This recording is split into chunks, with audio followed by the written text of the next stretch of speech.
All right, so Bismillah ar-Rahman ar-Rahim. Assalamu alaikum wa rahmatullahi wa barakatuh, everyone. Today is our 11th day for the Tafsir, and certainly we're still on Surah al-Maida. We will be on it for quite some while, but Alhamdulillah, we've actually completed the third ayah. And right now we're يَسْأَلُونَكَ مَاذَا أُحِلَّ لَهُم.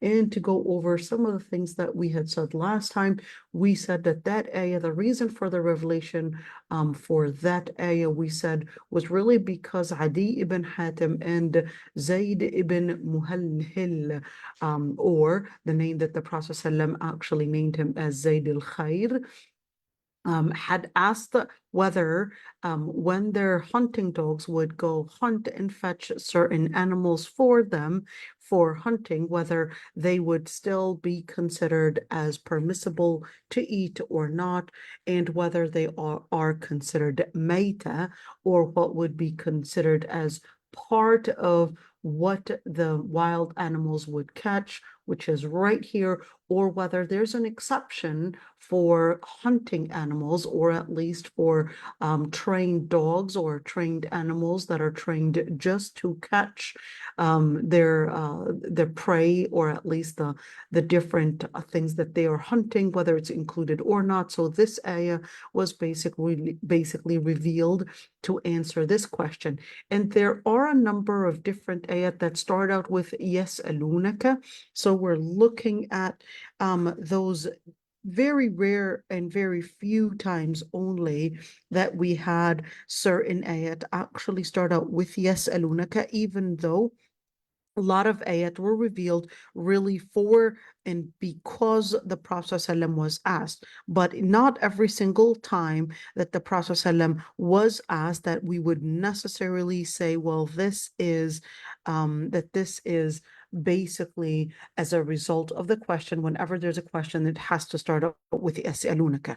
So I'm looking at up right here, يَسْأَلُونَكَ, the word يَسْأَلُونَكَ occurred 15 times in the Quran, and we got يَسْأَلُونَكَ عَنِ الْأَهِلَّةِ, يَسْأَلُونَكَ ماذا ينفقون, يَسْأَلُونَكَ عن الشهر الحرام, يسألونك عن الخمر والميسر, and يسألونك عن المحيض, يسألونك ماذا أحل لهم, يسألونك عن الساعة, and يسألونك عن الأنفال, يسألونك عن الروح, يسألونك عن ذي القرنين, يسألونك عن الجبال, يسألونك عن الساعة. So those are the different times. So we're looking at 13 times, just an ayah starting with the word يسألونك, but the word يسألونك itself occurred 15 times. Of course, the other two times, and where يسألونك عن اليتامى and يسألونك ماذا ينفقون. So those were within the middle of the ayah and not the beginning.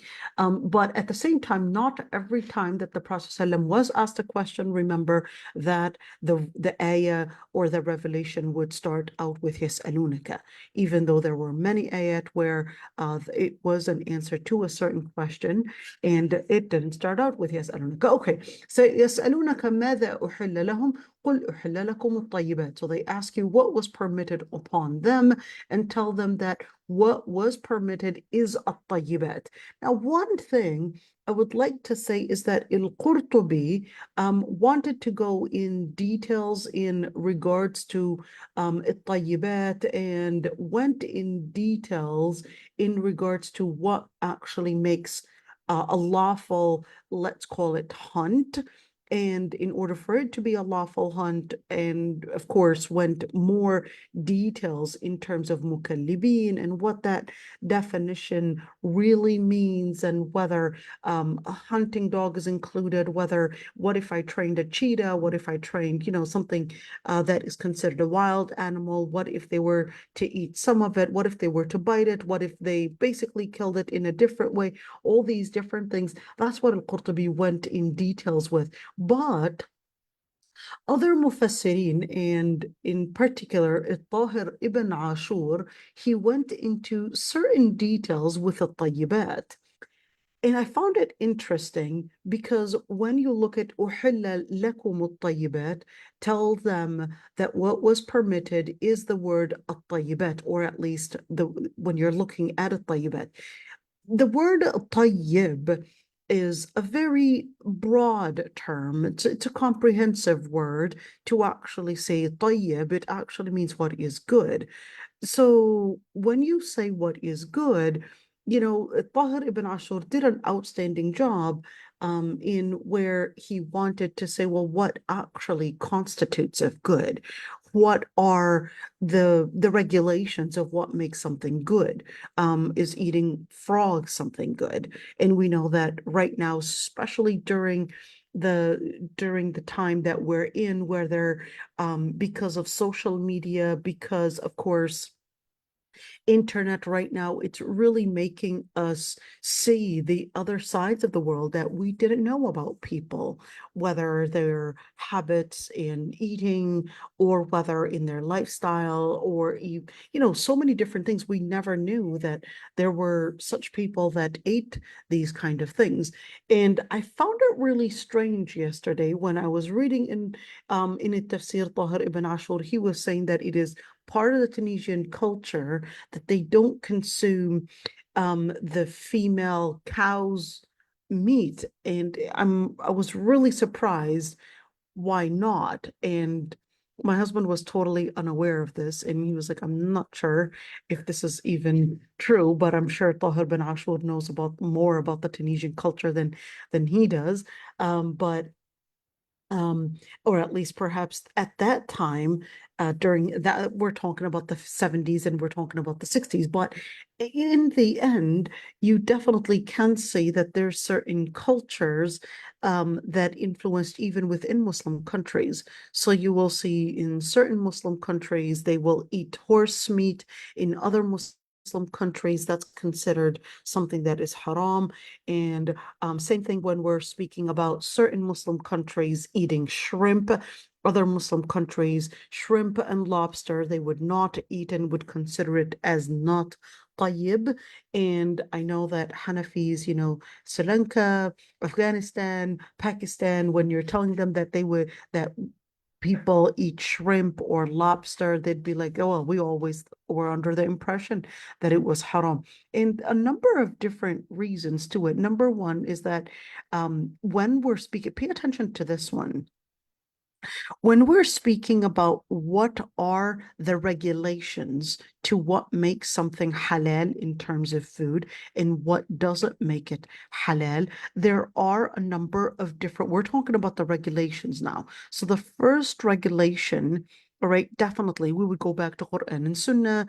And of course, in the Sunnah, we do find a hadith that speak about, number one, speak about carnivore animals. So that's something that we know, by default in the Quran. So nothing to debate about that. They all agreed on that. Then the second part is they're basically sea animals, but then they went into a whole debate in regards to the amphibians. So what are amphibians? Basically the animals that part water and part basically let's call it basically not water animals. So we're looking at animals um, like alligators, all right? Are those halal or not? Things like lobsters, crabs, all of those. Then they went into a second condition, which is, okay, well, any animal that consumes meat, but is that the only thing? Then we had some animals that were considered as haram based on the hadith, like the donkeys, for example, donkeys and those types of animals being basically haram based on the hadith, in al-Bukhari. So that was agreed upon. But then they had differences of opinions related to, well, this word right here, at-tayyibat. Are cockroaches tayyibat? Are they not tayyibat? Um, what about things like we said lobsters? What about things like squirrels? Okay. We know that different animals, they consume on filth.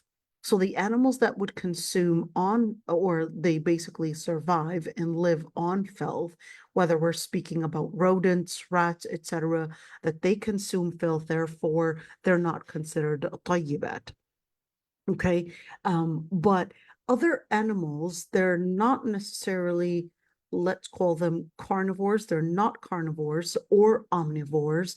So definitely omnivores are haram to consume. So apes, monkeys, they're definitely haram to consume because they have the canine tooth. But there are certain animals that are considered rodents, but kind of like squirrels. Are those permissible to eat, consume? Okay. Now, you might say, well, it's disgusting to eat a squirrel or barbecue a squirrel.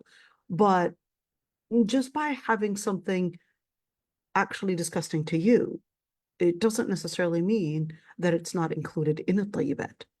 And that's the thing, is that there are some things that were discussed in the books of fiqh in regards to foods, okay, in regards to foods, and they tried to, let's say, limit and look at, well, do they fit within a tayyibat? Because the word at-tayyibat, I want you to look at this al right here, because this al, is it the inclusive al, or is it al-ahdiyah, to actually mean the al, in where you would basically refer to one particular thing, a particularizing al. What al is it really?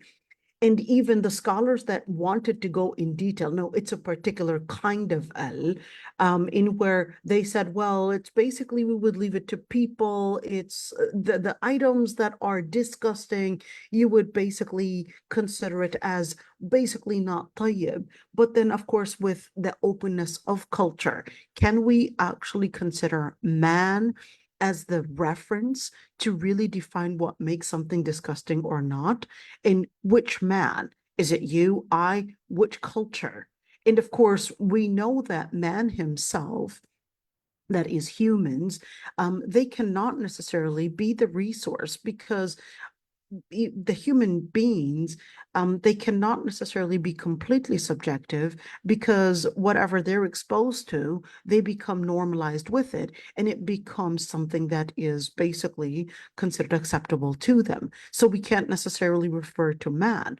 And at the same time, there are other scholars that consider that no, what would be considered as, we would be, let's say, this reference, if they would consider that is tayyib, then therefore it is. And there are some scholars that actually consider, in particular the Maliki, they said we would go back to the Medina residents.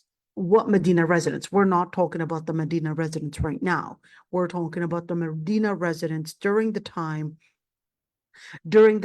of at least after the Prophet ﷺ, within 100 or 200 years. So that's what they were referring to, Medina residents. They were looking at that because they considered that they had been exposed to, let's call it, a better culture, in where they had gotten this discipline that transcends their time and transcends all the different influences, in where it goes back to the Prophet ﷺ, or at least the culture, the Prophet ﷺ's culture.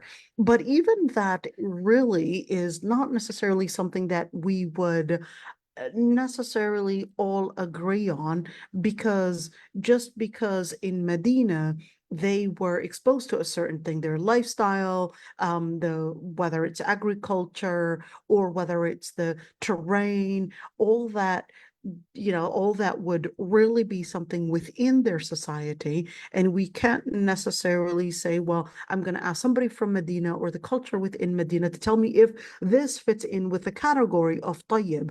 And of course, we're not talking about residents of Medina right now or during our current timing, but we're talking about back then. So whether, for example, it's permissible to consume, let's say, an alligator or certain animals that they don't even know what it is. Of course, here you come to Malaysia and you're seeing animals that I had never seen before. All right. And that's basically because it lives within this area, and therefore the people there, they had never seen something like that. And It doesn't necessarily mean that they're going to be the reference in the al-marji'iyya, or even the reference that we're going to be considering. So that's where you would see that area. Okay, I want you to keep in mind, I'm not going to go in all the details of, classification of which animals fit within the category of tayyib, but I wanted you to just keep in mind that there are certain differences of opinions in regards to certain animals, not necessarily because there is a text that said that it is haram, but because even the references and what do we use as references to consider if this goes and fits within a tayyib or not is a place of controversy itself. So I'm actually going farther back to the actual foods, and we're here talking about a whole debate, a whole debate between scholars on whether al-asl fil ashya al-ibaha or not. Let me write that down, and I want you to just focus on this a little bit because this is a whole debate between scholars. I'm going to write that down. Al-asl fil ashya al-ibaha. Although it sounds that everything is supposed to be halal unless proven otherwise. But I want you to keep in mind that although, yes, this is generally let's say, the rule or the default ruling or the default standard that most scholars would embrace, but that's not necessarily that all scholars would necessarily agree on. Okay. And when we're speaking about, well, what things are we talking about? What is al-ashya? What are the things? Most of the categories or most of the things that fit within this category is really relating to food. So is it going back to tayyibat? Do we consider that that is tayyib? So things like cockroaches. The other day, I was actually shopping and I see a huge container full of snails. Okay. And of course, it was supposed to be in the area of food and the area of fish. And snails were literally just going out of the container. I closed the container because I definitely did not want the whole place filled with, of course, the snails were not necessarily speedy, but still, the I'm snails were. glad that you were not pregnant because you probably would have vomited. Well, I think I would have, but I'm just wondering, who's actually buying it and how do they use it? I know in Palestine that there are certain parts in Palestine that actually make snail soup. I never had the desire to try it. Okay. And I don't think I'll ever try it. I don't eat shrimp, let alone snails. All right. But that's basically my own appetite. Doesn't necessarily mean that that's what would be the reference, as Sheikh has said. But I'm just letting you know that when scholars would debate whether snails are halal or not, or whether shrimp is halal or not, sometimes it really goes back not necessarily to a text, but whether it is considered tayyib or not. Oh, what is the word tayyib? Like I said, the word tayyib actually means something that is good, something that is pure, something that is, let's call it healthy, something that would be considered as feeding on good things. So that's why even when we're looking at in some cultures, locust, they would eat locust and they would eat it while it's alive. They'll just boom, stick it into their mouth and crunch on it like they're eating chips. And of course, it's not part of my culture, but when we're talking about locust, do you know what locusts are? So locusts are basically these big, let me show you what locusts are. But let's see, and maybe we could show you a picture of it. Okay, and let's see. This is what a locust is. Okay, here we go. This is what a locust is. This is a jarad. So to me, this Oh yeah, is, wasn't that with Pharaoh? These Right, it was with Faraon, but locusts are basically, part of the family of grasshoppers. So you would see that they would actually be coming in large numbers and would be invading different areas. So look at them, they're right there, locust outbreak, and they would be eating everything on the trees. But certain cultures, Yemen and Somalis, and of course, even other cultures, they would actually eat locusts and or even cook locusts and fry them exactly like they would fry any other protein. And they'll tell you that they're actually full of protein. Not that I would necessarily, desire or have the appetite to eat locust soup or locust chips, but some people actually sell it. And I've actually seen it here in Malaysia, these little small locusts, and they would sell them in bags.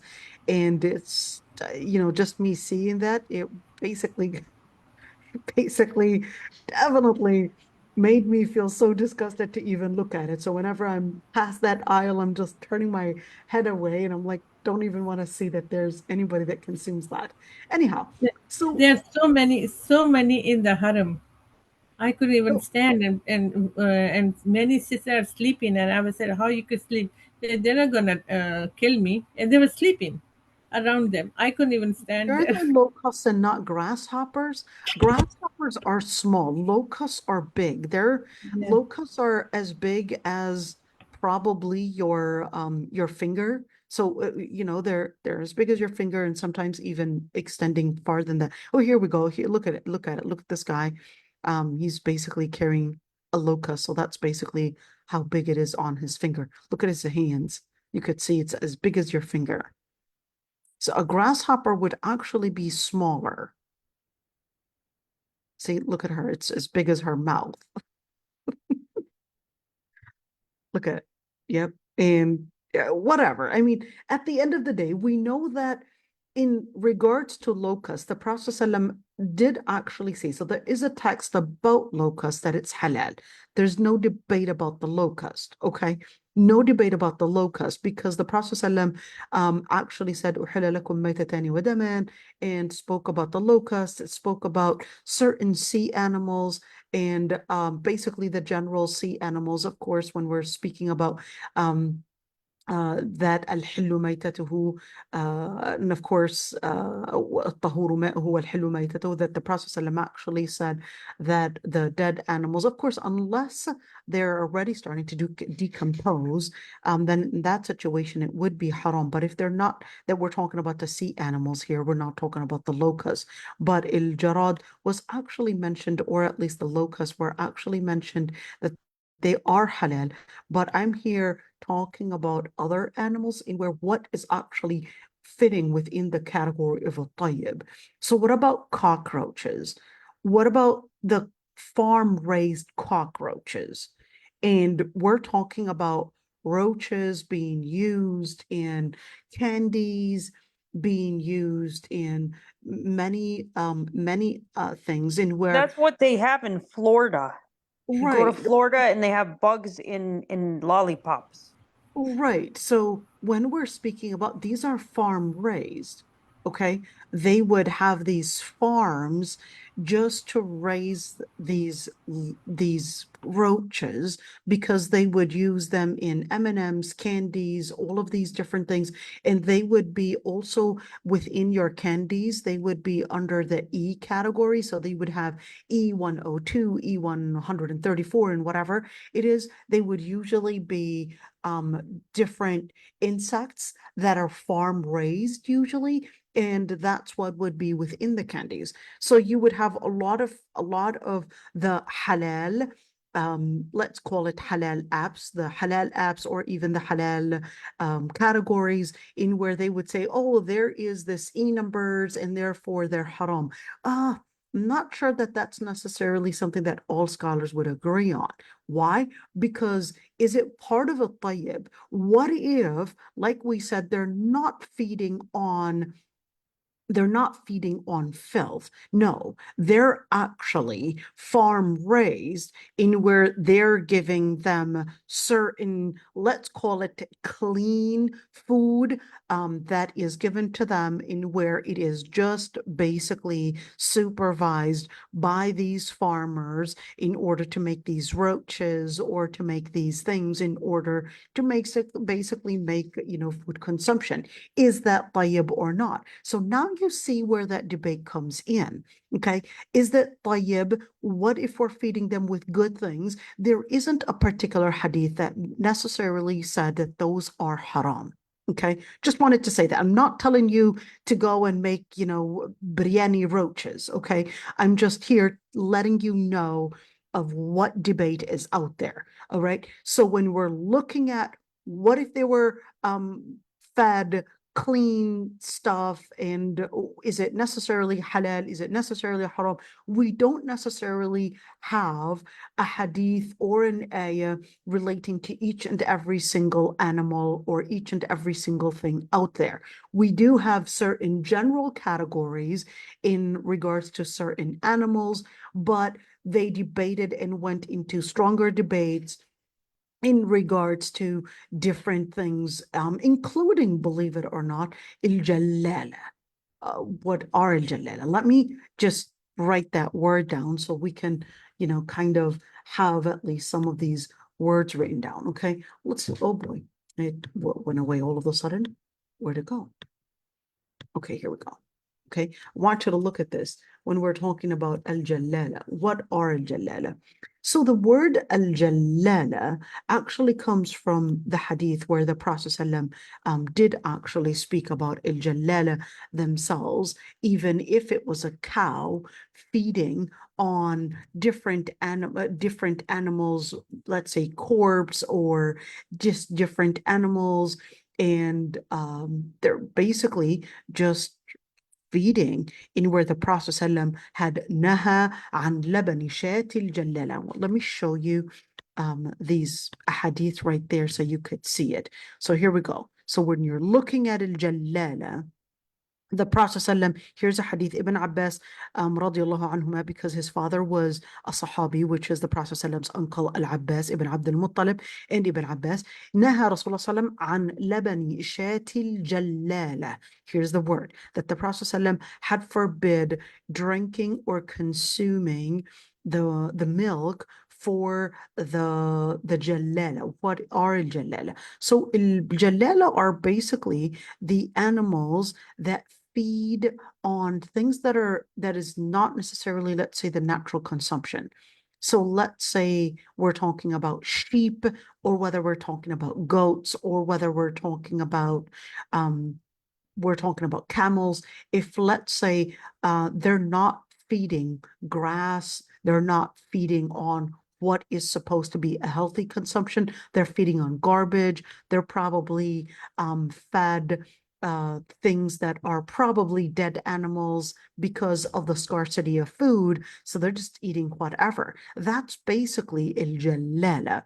And the Prophet ﷺ had forbid on the day of Khaybar, which acts as 7th year Hijrah, that they would eat al-humur al-ahliya, basically donkey's meat, or even al-jalala, basically the animals that are supposed to be halal, but they're feeding on filth, or even riding on such animals, or even feeding on their own flesh. So this is that debate right there. And of course, there's an ijma, there's a consensus between scholars that eating and feeding on al-jalala is basically haram. But then they basically had differences of opinions on how we would purify the al-jalala. How do they get purified? Do they basically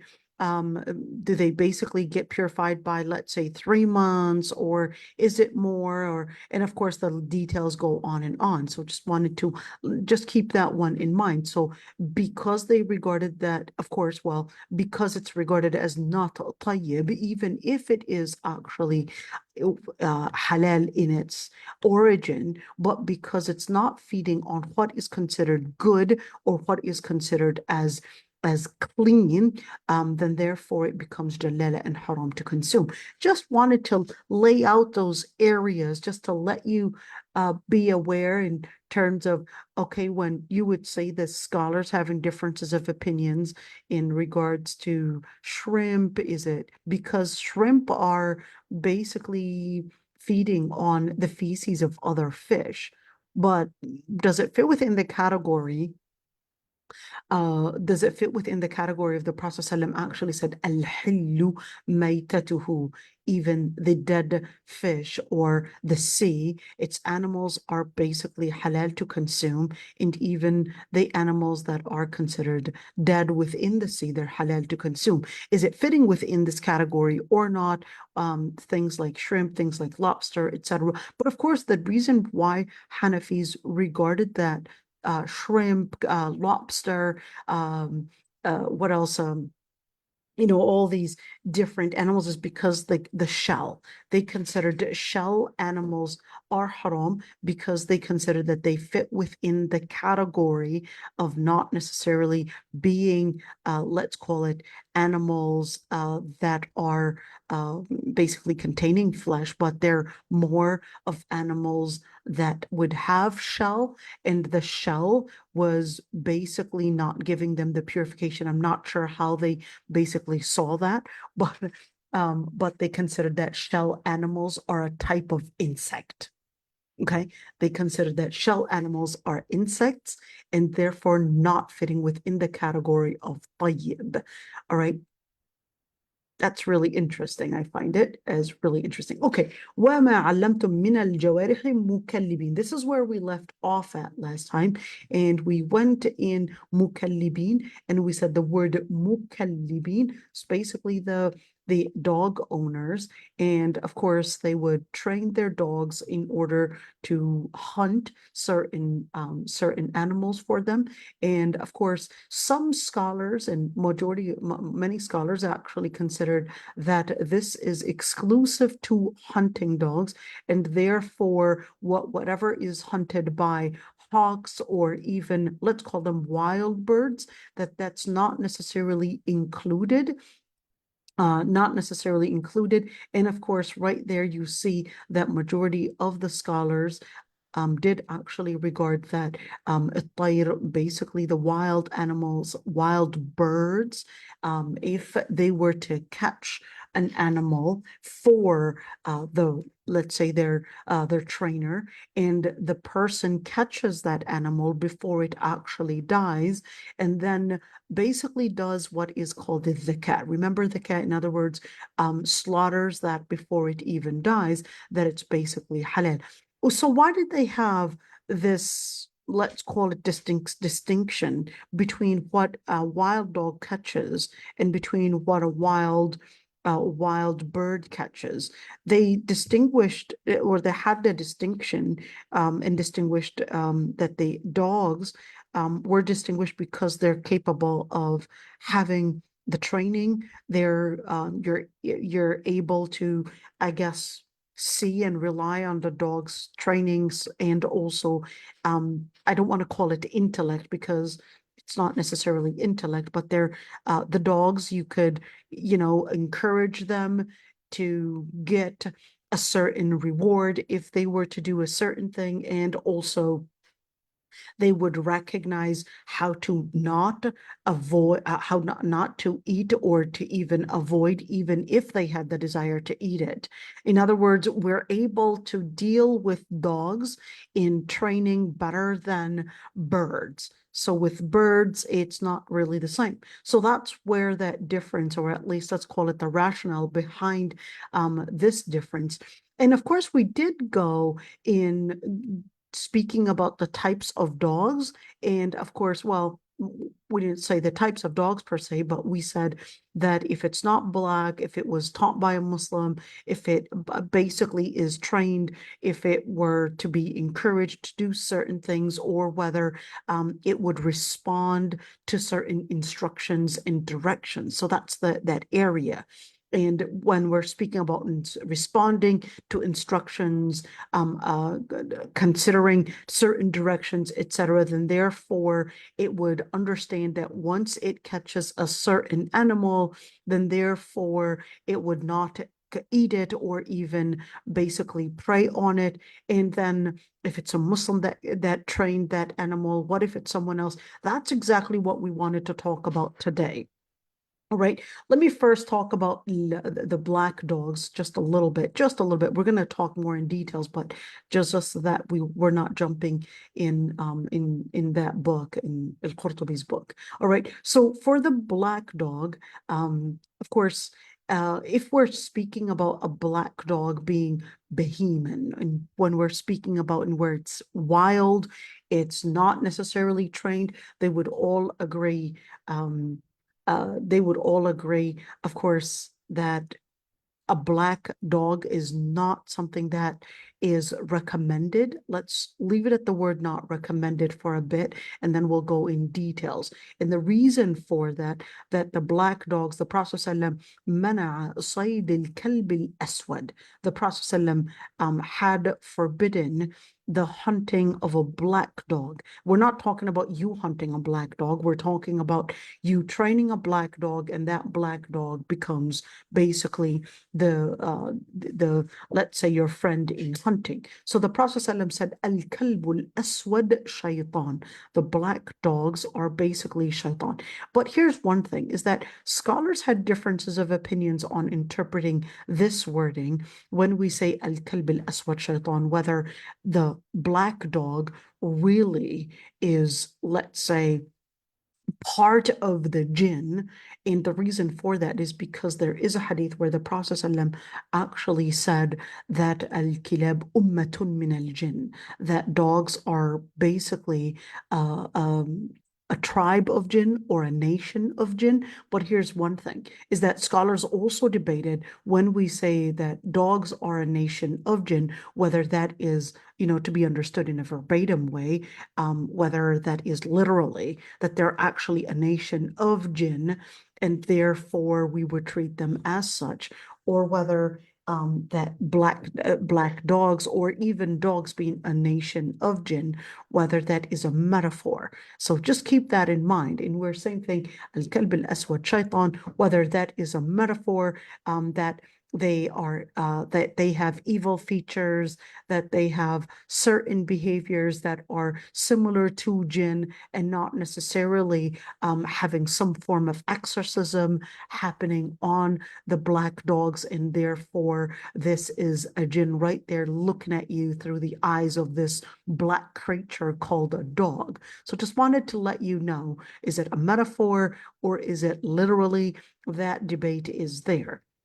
And of course, the debate goes farther than how do we interpret the words. When we say al-kalb al-aswad shaitan, I want you to keep that one in mind, because some scholars actually refuse that we would interpret or any wordings for the Quran or Sunnah as metaphors, and considered that that's a form of editing the words for the Quran, or even editing the words of the Prophet ﷺ. And they said to call it a metaphor is to really do another form of addition, exactly like the Yahud and Bani Israel, or even the Christians, that they had not want to accept that those words are to be taken as literally, and said to call it a metaphor is to here accuse the Quran or accuse the Sunnah of using some form of a metaphor, meaning a form of delusion or a form of manipulating the words. That's what they said.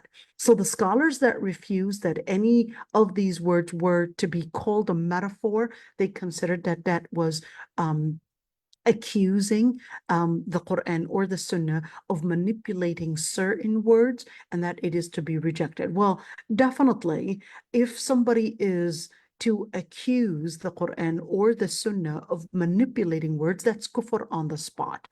And even the scholars that said that this is a metaphor, they definitely did not mean by that as manipulation, but they meant that when we're speaking about a metaphor, this is not to say manipulating a word, but this is known in the language itself that we can say, well, this person is like a shaitan, or this person is a shaitan, and we know that the word shaitan actually can include human beings that may act in an evil way, so therefore they would be shaitan in their behavior, but that does not mean that there's jinn that somehow resided in their body controlling their behavior. We would all know that the Arabic language itself can also constitute within, let's call it, this type of classification, and not necessarily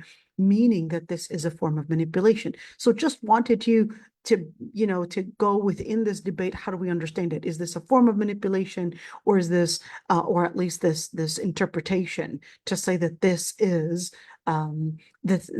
referring to the black dogs as metaphorically having evil features like shaitan, and that whether this is a form of manipulation, but no, this is part of what the Arabic language can constitute, in where it can mean as metaphorically having certain features exactly like the shaitan, and this is not to say that this is a form of manipulation.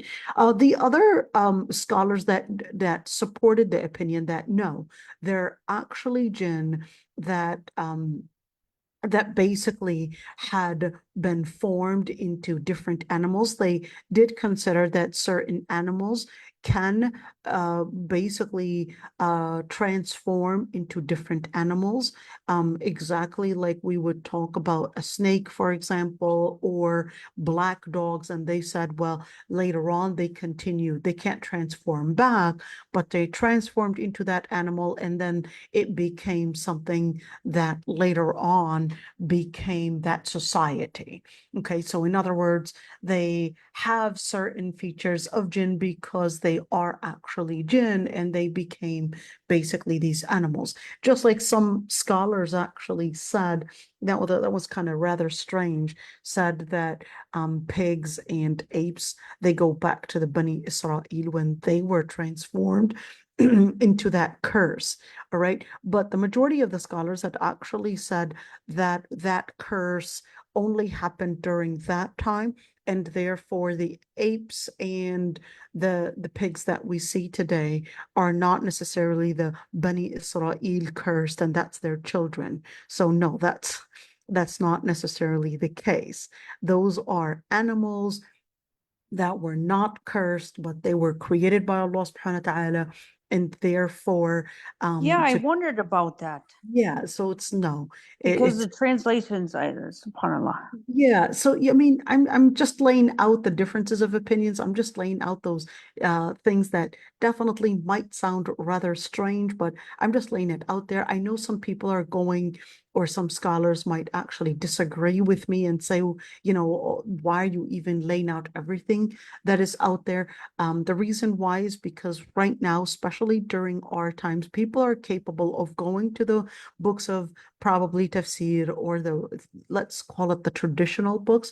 And if we don't enlighten people that not everything that you would necessarily see in whether the books of tafsir or probably certain books that are written in Arabic, that we don't necessarily just accept it just because we find it in such books.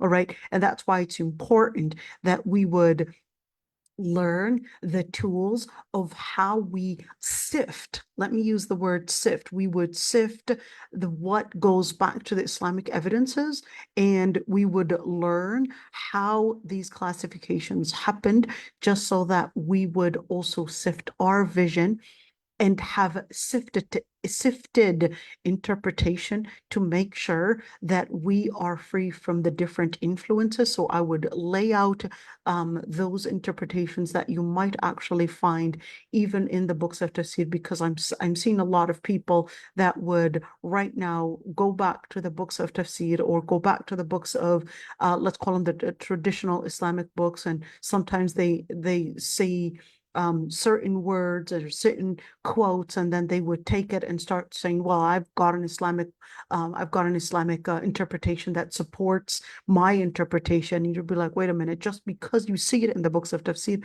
does not necessarily make it, quote unquote, an Islamic interpretation. An Islamic interpretation would be the interpretation that is backed up by Quran and Sunnah, and certainly Lugha Arabiya itself. So I'm here just trying to bring about such clarifications in how we, let me say, clarify and how we make sure that we're having an interpretation in where it goes back to Quran and Sunnah, and not necessarily having the different influences. Even if it's a scholar that said something, we don't necessarily take the scholar's interpretation as an Islamic interpretation if it's not backed up with evidence. So that's really important to keep in mind. All right, so the majority of the scholars that said that the wild birds, if they are trained, they basically said, well, the hadith right there, which is narrated by Tirmidhi about Adi ibn Hatim, which is the evidence that we had quoted before in regards to Adi ibn Hatim. Remember, he used to be Christian, became Muslim. He was a chieftain for the tribe of Tai, and that he came to the Prophet ﷺ and basically said, in regards to dogs, the wild dogs, or at least the hunting dogs, hunting dogs, not wild dogs, but hunting dogs, and even the hunting birds. And the Prophet ﷺ said, "Ma amsaka alayka fakul," whatever he catches for you, then you can eat it.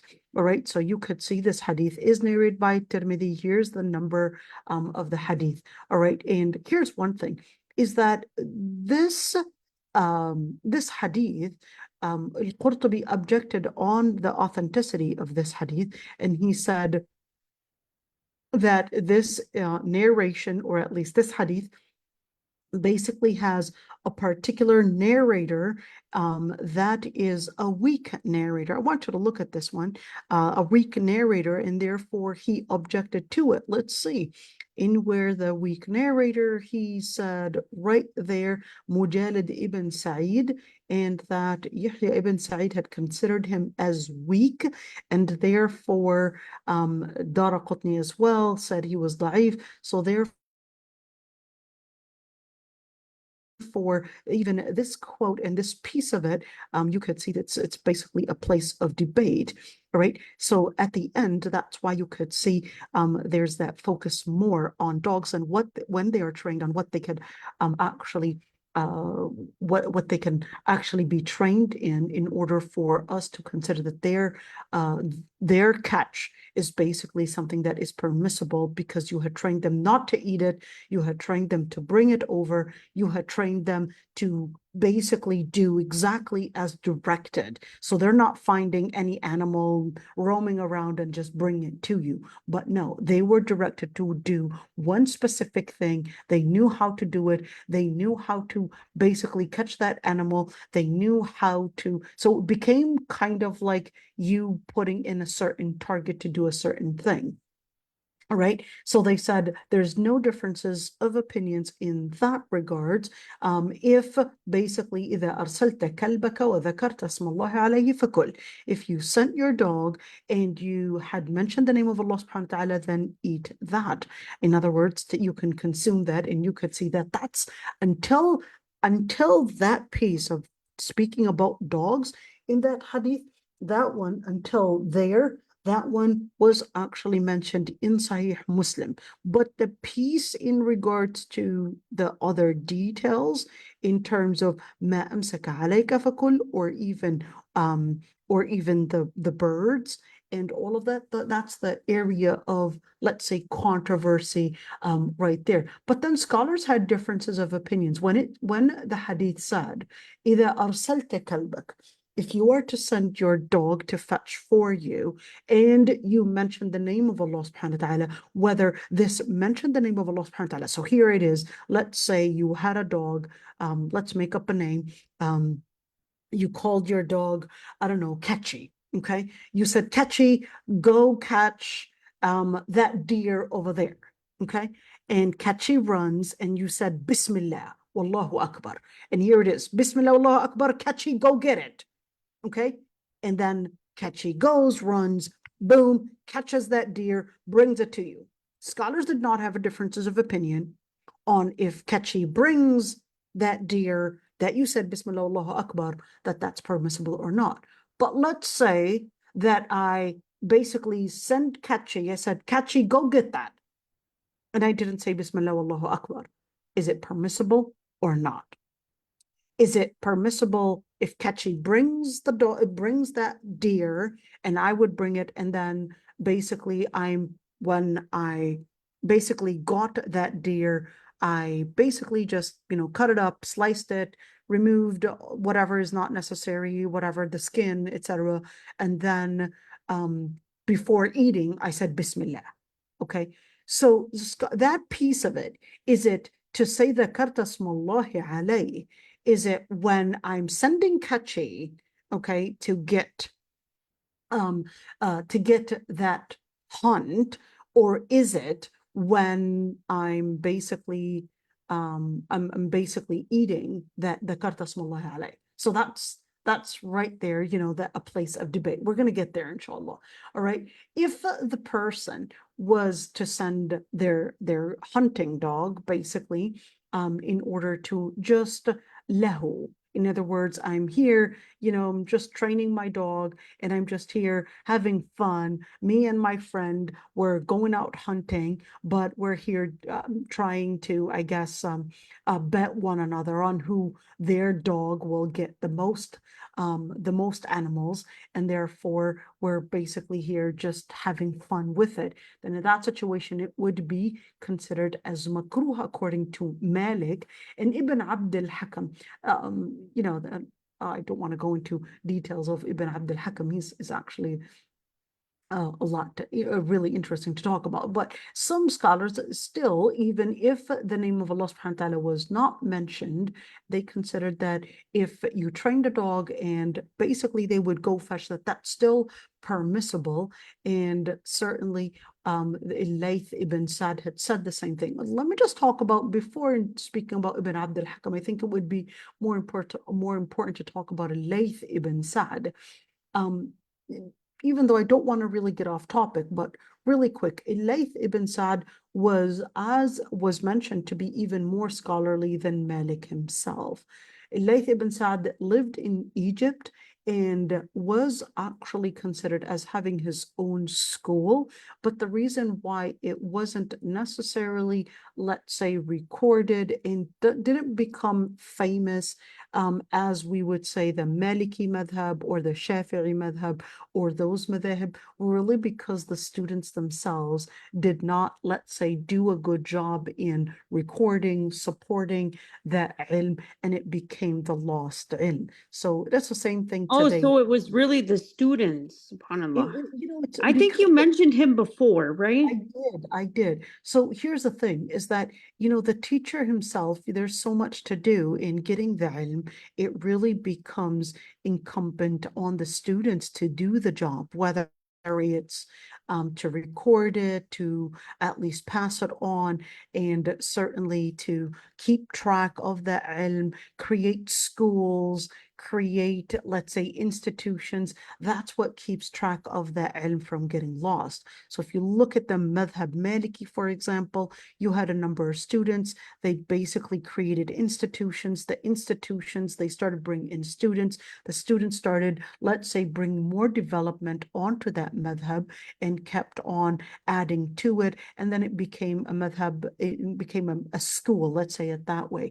And same thing when we're talking about the Hanafi madhab, where same thing thing we're talking about the Shafi'i, etc. So it was really, we're not talking about students mean direct students. We're talking about centuries of different students that would embrace such a path, develop it, grow, let it grow, Oh, create wow.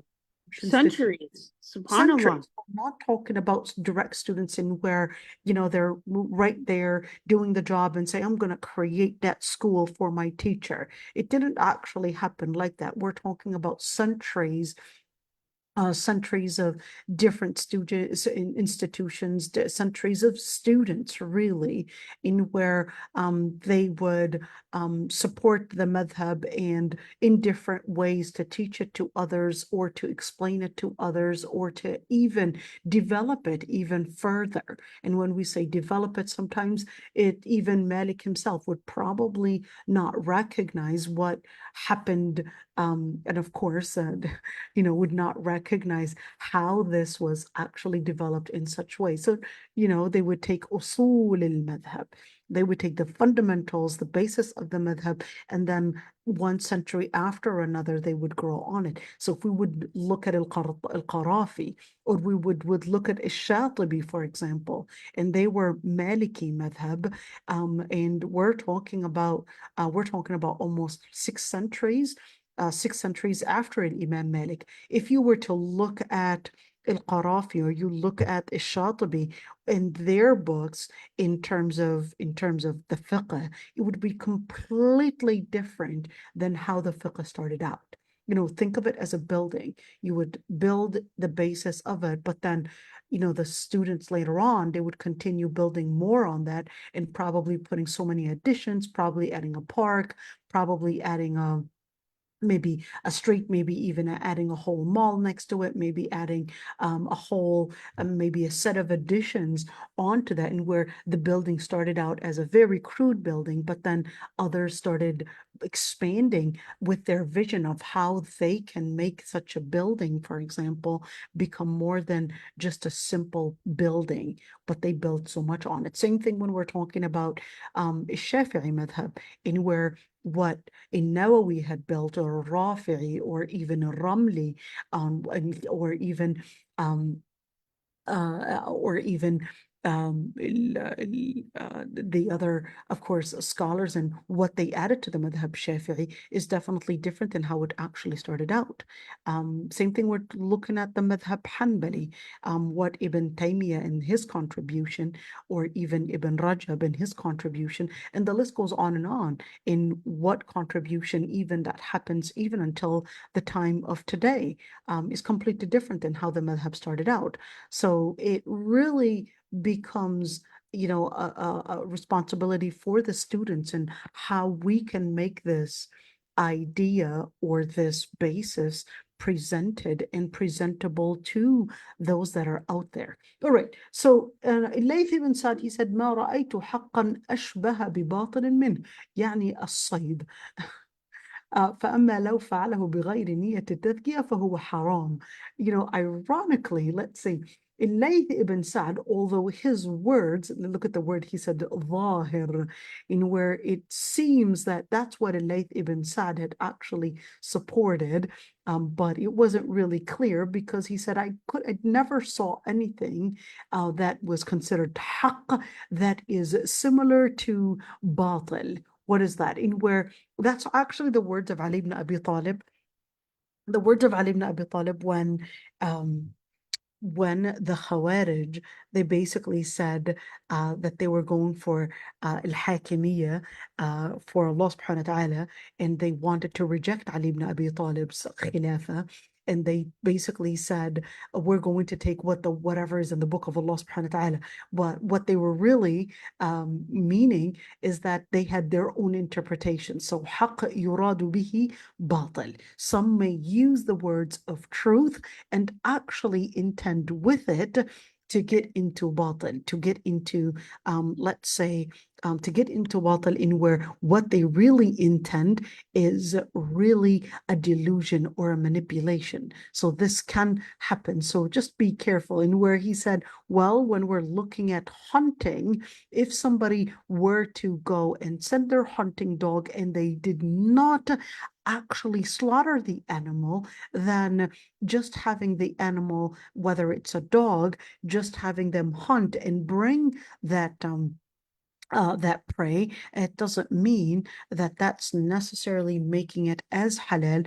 He said there has to be the condition to actually slaughter the animal when it's brought, unless that is done, or else then it would be haram, because it basically is a form of harming those animals. And the Prophet ﷺ had basically considered that harming the animals is haram. So in other words, it's basically on a condition that it would be slaughtered. So the hunting dog would go get the animal, but then you have to basically right there slaughter the animal once it basically is fetched. Majority of the scholars, when we're speaking about right there, when we're speaking about mentioning the name of Allah subhanahu wa ta'ala, they basically said it's enough to say Bismillah when you're sending the animal to hunt for you, basically the dog to hunt for you. All right. Now, here's one thing. Some of the scholars, they said, no, it is also to be considered as acceptable only if the Muslim is sending this dog, this trained dog, and basically slaughtered it. That's basically that is considered as permissible. But if they were to leave and avoid saying Bismillah on purpose, let's just assume, okay, that Catchy, the dog, that our hypothetical dog, okay, that Catchy was trained by a non-Muslim, okay, and if he was trained by a Muslim, maybe Catchy would know Catchy or Bismillah Catchy, Bismillah Catchy, go fetch that deer, okay. I For like example. that name, Catchy. Yeah, well, I mean, I don't know where I got it from, but it just occurred to me right now. All right. So Catchy, go get that. And Catchy goes. All right. But Catchy was basically trained only if you were to say, Catchy, go get that. But he was trained by a non-Muslim and didn't teach him how to say Bismillah. And if I were to say Bismillah, Catchy is not trained to understand Bismillah is actually part of basically sending you out there. So I would have to say, or even sometimes I would leave Bismillah because Catchy, whenever he would hear Bismillah, it just confuses him because that's not how he was trained. So I would avoid saying Bismillah, all right, but Catchy, go get that.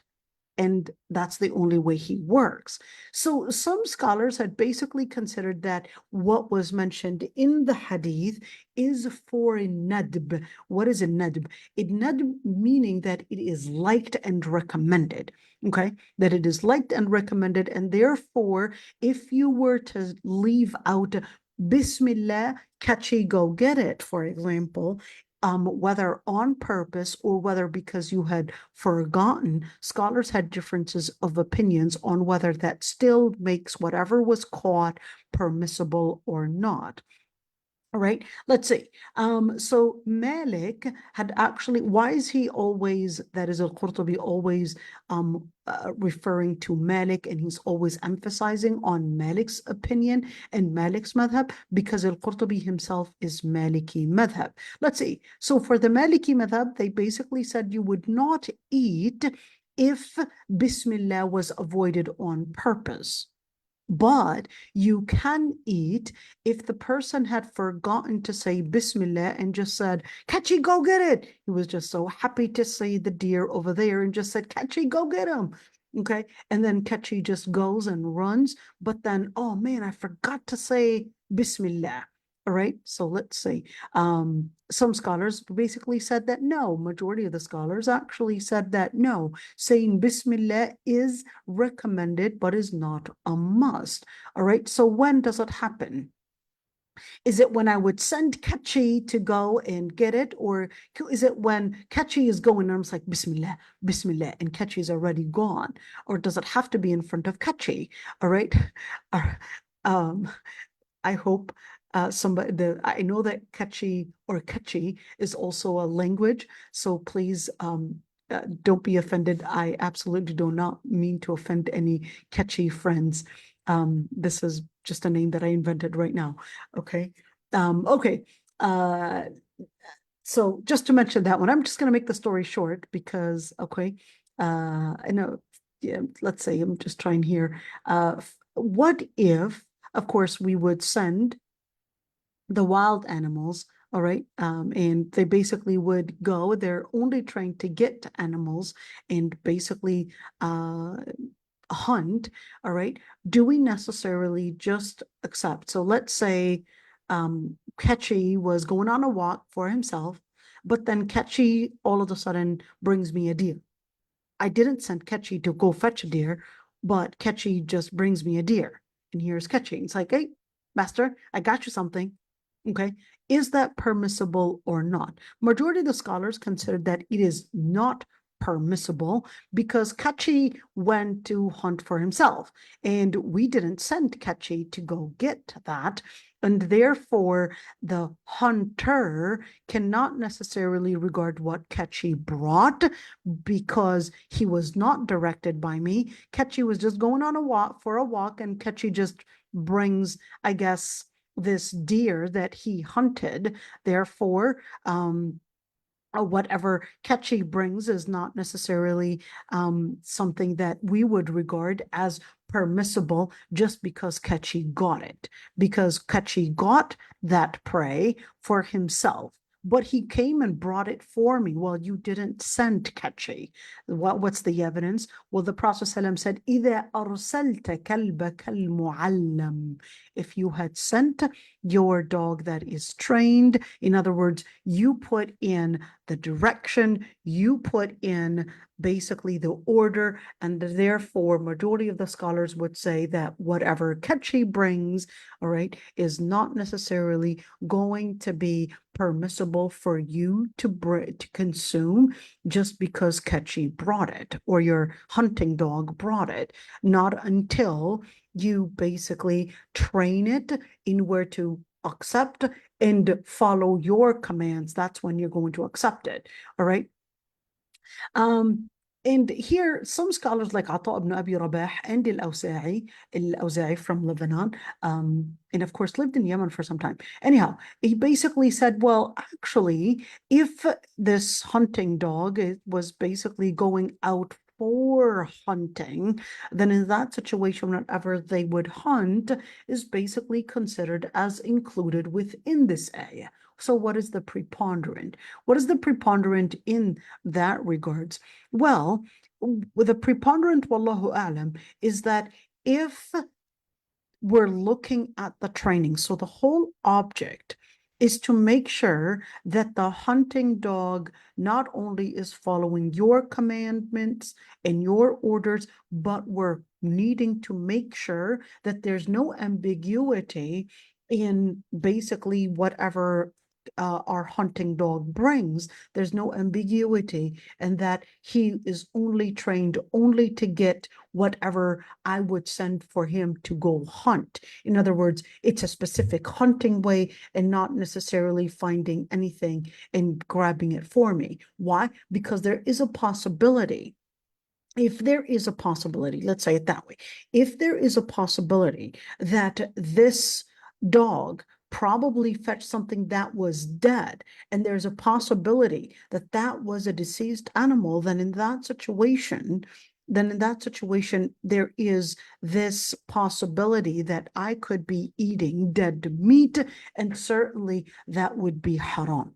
Okay, so the whole idea is to remove any shubha. What is the word shubha? Any ambiguity, any possibility that it's probably not necessarily something that was hunted, but where there's a possibility that it was actually caught, and therefore it might have been something that is dead. Okay, majority actually read allamtum, meaning that you had trained, and some actually read it, in other words, it's a different qira'ah, ullimtum. كسر اللام علمتم, and therefore علمتم is different than علمتم. علمتم, you yourself actually trained. علمتم, what you were trained in some techniques in how to train these animals to do certain jobs. And what about al-jawarih? What is al-jawarih? Why are we getting in? We're going into this word right there. So here we're reading علمتم or علمتم in another qira'ah.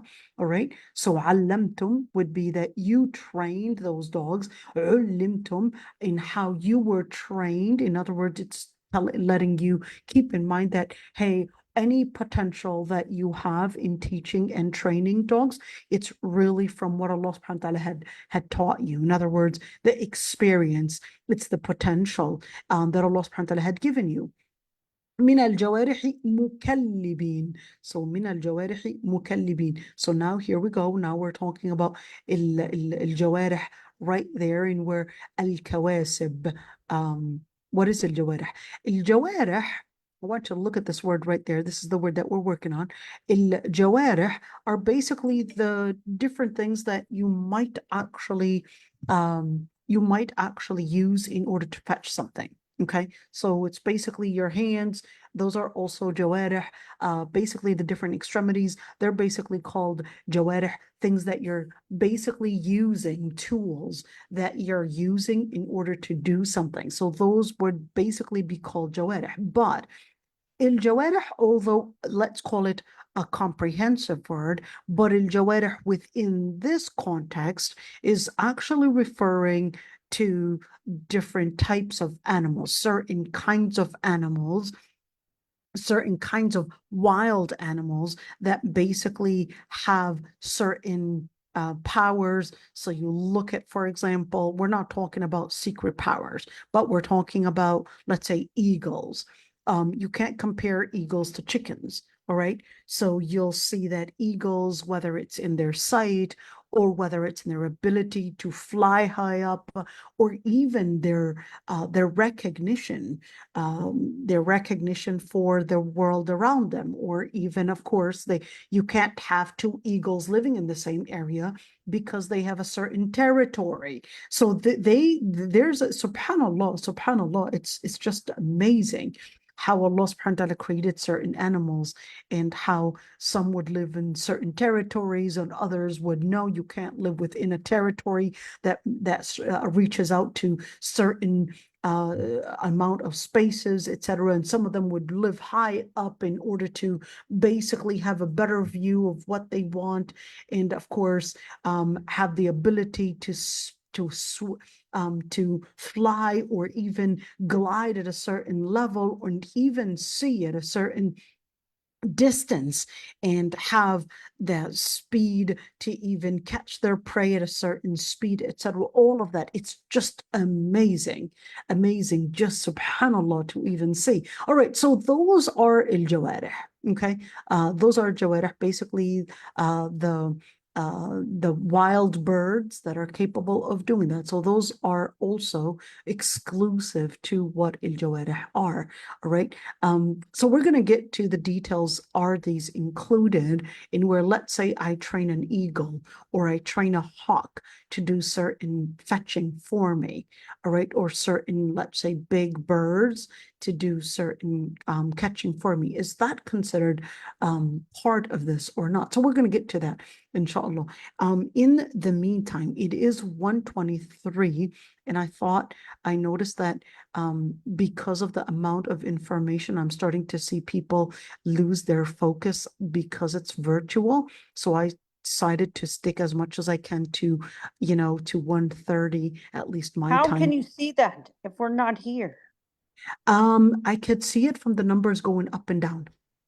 Oh, okay. Yeah.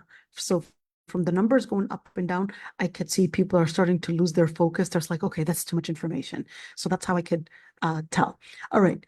So let me, of course, right now I'll leave the amount of time that is remaining right now to questions and answers, if there are any. Let's see, jinn transforming into, no, we didn't say jinns transform into pigs or snakes. We didn't say that. We're talking about we're the scholars that said not jinn transforming into pigs and snakes, transforming into snakes, the jinn transforming into snakes. Yes, this is popular. This is common. Yet, is it a legend or is it of transformation? This is part of ghaib, part of the unseen. We don't really know much about the jinn life.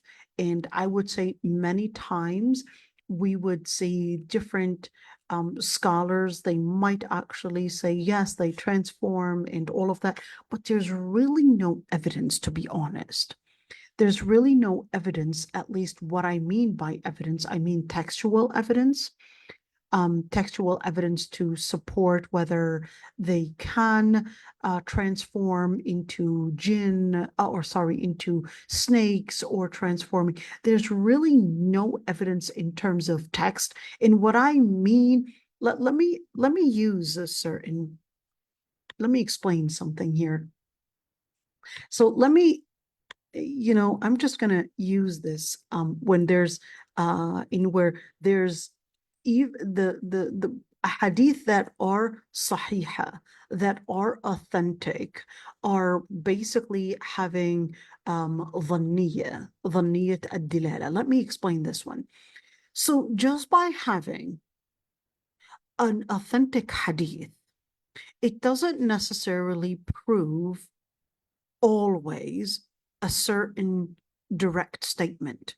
So certain hadith can be authentic, but the statements in it, can contain certain ambiguity in where it doesn't necessarily say directly that yes, jinn can transform into black dogs or jinn can transform into snakes, etc. We don't necessarily have direct hadith that are authentic and giving me direct information. Okay. And that's why, sometimes we could see that there is qat'i dalala in where something is really clear in its interpretation. There's no way that you could interpret it otherwise. It's an absolute direct statement. You can't interpret it otherwise. All right. And those are not necessarily always available. All right. In terms of when we're speaking about jinn and snakes and all of that, a lot of them, they can be interpreted metaphorically in where they can be the niyat dalala. All right. So even just by having an ayah, for example, when we're looking at the ayah in where Allah subhanahu wa ta'ala says, وَمَا يَقُمُونَ إِلَّا كَمَا يَقُمُ الَّذِي يَتَخَبَّطُهُ الشَّيْطَانُ مِنَ الْمَسِ. They would only get up or they would behave exactly like the way that a shaitan would inflict, or basically a person that was inflicted by shaitan as a result of mess. Now the word mess can mean touching and could also mean in where it's a form of possession.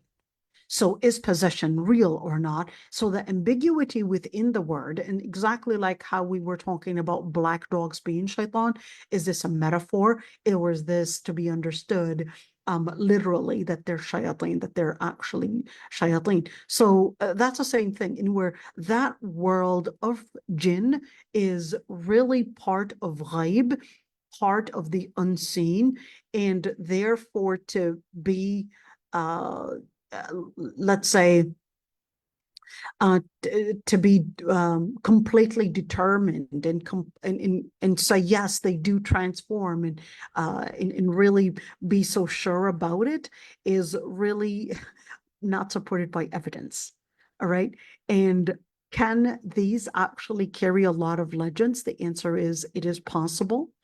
Do I have anything to prove that it's a legend? Well, I can tell you I don't have anything to prove that they do transform into these animals. I don't have anything to prove it, but I also don't have anything to deny that that is possible. And I can't deny it and I can't prove it, because to deny it or to prove it is really going to be based on what I'm capable of experimenting. But I cannot experiment something that I have no knowledge about, which is jinn.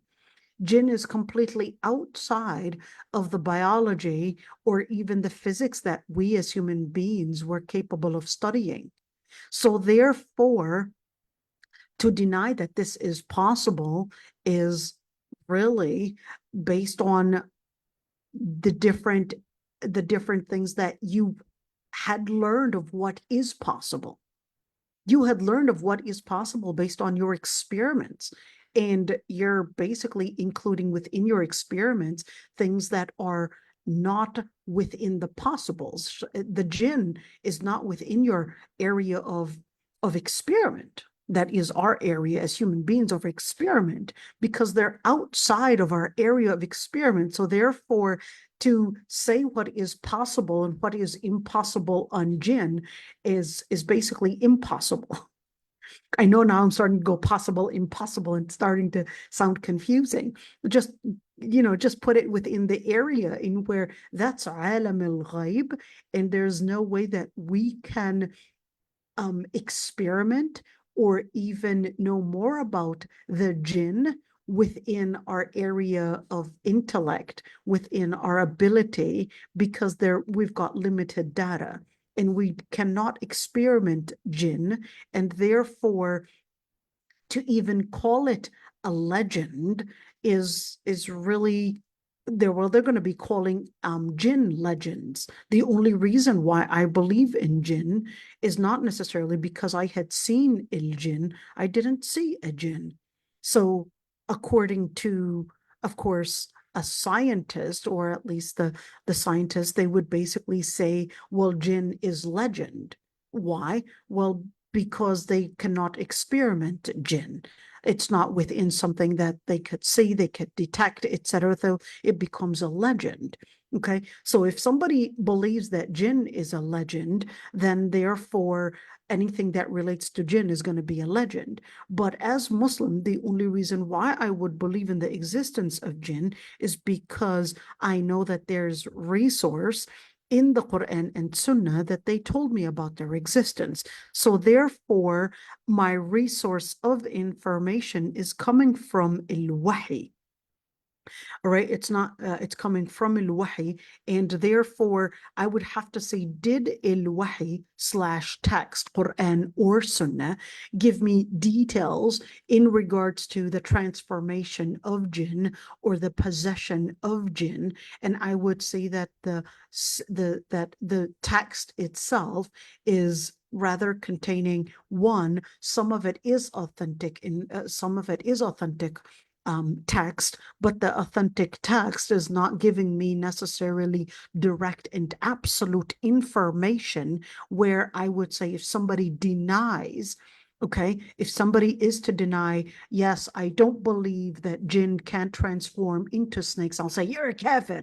Well, no, because the text itself is not necessarily absolute in its interpretation or in its wording, in where it is not qat'iyyah dilala, because it's not absolute, in where if I were to say metaphorical interpretation, that does not necessarily go outside of the text itself. So is it a legend? Can we find legends? I will say that in many communities, I guess their obsession with something becomes a possession. What I mean by that, in where they're so obsessed with I guess seeing the world around them containing a lot of mysteries, that such mysteries, because they're not using science or they don't have these experiments to understand such mysteries, so that becomes, well, I could only explain it through jinn, therefore it's nothing but a mysterious thing, and it becomes this possession that basically, I would say not an actual possession, but I would say it's more of a metaphorical possession. They become so possessed with the topic that it's basically becoming an obstacle from them learning more about what really is happening. And we know that in history, in where people didn't know much about viruses, bacteria, and all the different let's say, micro things that were living in, where they just basically considered that was some kind of a demon, some kind of an the thing that we don't see, but they're just basically right there. There's nothing that we could do about it unless you would read certain verses. That's the only way for a cure, etc., and not necessarily really go in detail and really see that there's actually something that is way smaller than us, that we cannot see, but it exists and is not necessarily jinn. All right. But at the same time, just because we are aware of the micro living things, it doesn't mean that, let's say, the unseen things, the jinn, the existence of jinn, is not there. So in other words, we don't want to limit our vision, and at the same time, we don't want to limit it from a different angle and only accuse the jinn and becoming so possessed with the jinn and accusing the jinn of being behind everything that we could not find answers to, or at least understand how things function.